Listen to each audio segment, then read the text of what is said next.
मला खूप अभिमान आहे की माझ्या कार्यकाळामध्ये फक्त शिवजयंती नाही तर शिवराज्य अभिषेक सुद्धा गोव्यामध्ये ऑफिशियल पातळीवरती साजरा केला जातोय, याचा मला सार्थ अभिमान आहे. गोव्यामध्ये आपण खूप मोठ्या प्रमाणामध्ये सगळ्या गावागावामध्ये, सगळ्या तालुक्यामध्ये ज्या ज्या ठिकाणी छत्रपती शिवाजी महाराजांचे स्टॅच्यू आहेत, पुतळे आहेत, त्या ठिकाणी मोठ्या उत्साहाने, म्हणजे त्या ठिकाणचे स्थानिक राजकारणी असेल किंवा आमच्या स्थानिक लोक असेल, स्थानिक मुलं असेल, खूप मोठ्या उत्साहाने शिवजयंती आणि शिवराज्य अभिषेक साजरा करतात. मला वाटतं मागील 5 वर्षामध्ये ह्या पूर्ण राज्यामध्ये वेगवेगळ्या ठिकाणी छत्रपती शिवाजी महाराजांचे अजूनही पुतळे लोक घालायला लागले. खूप चांगली गोष्ट आहे. पण त्याचबरोबर छत्रपती शिवाजी महाराजांचे विचार आचरणात आणणे खूप गरजेचं आहे. आपण म्हणतोय की फक्त पुतळा घालून चालणार नाहीये. छत्रपती शिवाजी महाराजांचे खऱ्या अर्थाने विचार आपल्या मनामध्ये आपण रुजवले आणि आपल्या कृतीमधून जर ते आपण दाखवले तरच आपण खरे छत्रपती शिवाजी महाराजांचे भक्त आहोत. खऱ्या अर्थाने आपण छत्रपती शिवाजी महाराजांचे पूजन करतो असं मी म्हणेन. खरं म्हणजे एक जोश निर्माण होतो अशा या दिवशी, आणि हा जोश खरंच प्रत्येकाला स्वाभिमानाचा जोश आहे. आज मला अभिमानानं सांगावं असं वाटतं की आज त्यावेळी जर छत्रपती शिवाजी महाराजांनी आम्हाला हात दिला नव्हता तर हिंदवी राष्ट्र स्थापन झालं नसतं. आज त्यावेळी छत्रपती शिवाजी महाराजांनी हिंदवी राष्ट्र स्थापन केलं आणि त्याच मार्गक्रमाने भारत राज्य पुढे जाऊ लागलं. आज तो अभिमान आपला प्रत्येकाला असायला पाहिजे.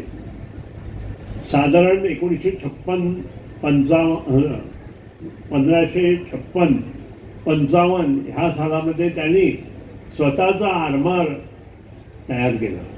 आणि एवढंच नाही तर हे सगळं सांभाळण्यासाठी प्रत्येक गावात, म्हणजे त्यावेळच्या गावात, आता ती शहरं झाली, की किल्ले उभे केले. ते जबरदस्त किल्ले आज सुद्धा तसेच उभे आहेत. आज जवळजवळ 350 वर्ष होऊन गेली आणि ह्या किल्ल्यांना अजून तशी, म्हणजे ज्या तऱ्हेनं ते काम व्हायला पाहिजे होतं त्यावेळी ते काम होत गेलं. आणि ज्या माध्यमातून ते सगळं झालं त्या ह्यातून एक निर्माण होतं की आजची बांधकामं आणि त्यावेळची बांधकामं ह्यात जमीन अस्मानाचा फरक होता.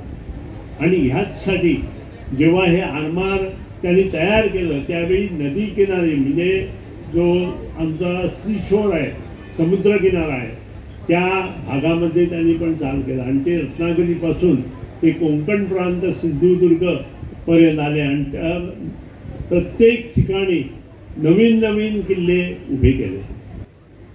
या छत्रपती शिवाजी महाराज हे नाव घेतलं म्हणजे प्रत्येकाच्या नसानसातून रक्त सळसळत असतं. आणि म्हणूनच त्याने केलेलं काम, त्याने केलेलं कर्म, त्याने केलेल्या ह्या संपूर्ण रयतेच्यासाठी स्वराज्य निर्माण केलं. आणि म्हणूनच आज प्रत्येक जुल्म जो आहे, जी गुलामगिरी जी आहे, ते गुलामगिरीच्या विरुद्ध ताठ मानेने जगायला शिकवलं, अर्थात स्वाभिमानाने आम्हाला जगायला शिकवलं. आणि म्हणूनच गेली 350 वर्ष होऊन गेली तरी या राजाचं नाव आम्ही सातत्यानं घेत असतोय. आणि थोडेसे अवघत त्यांच्या विचार, त्यांचे जर आमच्या आयुष्यामध्ये, आमच्या जीवनामध्ये आपण जर अंमलात जर केलं तर मला वाटतं आपल्या क्षेत्रातला छत्रपती नव्हे तर शिवाजी आपण नक्कीच होऊ शकतो. मित्रांनो, छत्रपती शिवाजी महाराजांना बऱ्याचशा जणांना आधार दिला, त्यांनी उधार पण दिलं. पण ह्या दोघांनाही धार असते. पण काम संपल्यानंतर हीच धार त्यांना कापते. आणि छत्रपती शिवाजी महाराजांच्या त्या स्वराज्यात सुद्धा अशीच तऱ्हेची धारी आज निर्माण झाल्या होत्या. आणि म्हणूनच छत्रपती शिवाजी महाराजांना किंवा संभाजी महाराजांना त्यांना हत्तीच्या पायाखाली द्यावं लागतं. आणि म्हणूनच छत्रपती शिवाजी महाराजांनी मावळे जोडले. पण एक गोष्ट आपण लक्षात घेतली पाहिजे की ज्या विरुद्ध अफजल खान आणि शत्रूंच्या लाखोंसंख्येशी आपण लढत होतो त्यावेळी छत्रपती शिवाजी महाराजांनी अवघ्या हजारांच्या संख्येच्या आधारावर हे स्वराज्य निर्माण करण्यासाठी प्रयत्न केला. पण त्या स्वराज्य त्या मावळ्यातला आणि त्या शत्रूंकडे असलेले सैनिकांमध्ये फरक आहे. आम्हा तुम्हा सर्वांसमोर एक प्रश्न पडेल की लाखोंची संख्या शत्रूकडे असताना हजारोंच्या संख्येने हे स्वराज्य आणि त्यांनी कशा लढाया जिंकल्या. कारण अफजल खान किंवा मुघलशाहीकडे होते ते मानाय होते, ते आपल्या पोटासाठी काम करत होते. पण छत्रपती शिवाजी महाराजांकडे मावळे होते ते स्वराज्यासाठी काम करत होते. त्यांनी पैशासाठी कधीच काही केलं नाही, त्यांनी वतनासाठी काहीच केलं नाही. त्यांनी फक्त इमानदारी, त्यांनी फक्त ह्या स्वराज्यावर होणाऱ्या अन्याय अत्याचाराविरुद्ध आवाज उठवला. आणि म्हणूनच आजची वस्तुस्थिती सुद्धा त्या काळची होती तशीच आहे. आणि म्हणूनच आमच्या जवळ प्रत्येकाच्या अवतीभोवती शुभचिंतक असतात, प्रत्येकाच्या अवती शुभचिंतक असतात. पण ज्यावेळी त्यातल्या त्यात काही शिवचिंतक दुसऱ्याचं शुभ होतं म्हणून त्यांना चिंता होते. आणि म्हणूनच हे शुभचिंतक त्याचे कसे पाय ओढावे, त्यांना कसे आडवा घालावा, म्हणजे राजकीय क्षेत्रात असेल, सामाजिक क्षेत्रात असेल आणि व्यवसाय क्षेत्रात सुद्धा असेल.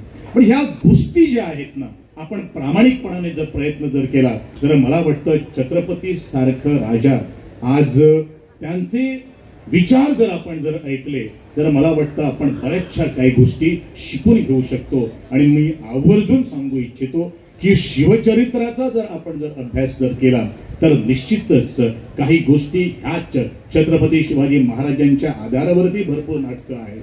ती नाटकं पाहणं आणि आपल्या त्यातून चांगलं काही घेणं हे अत्यंत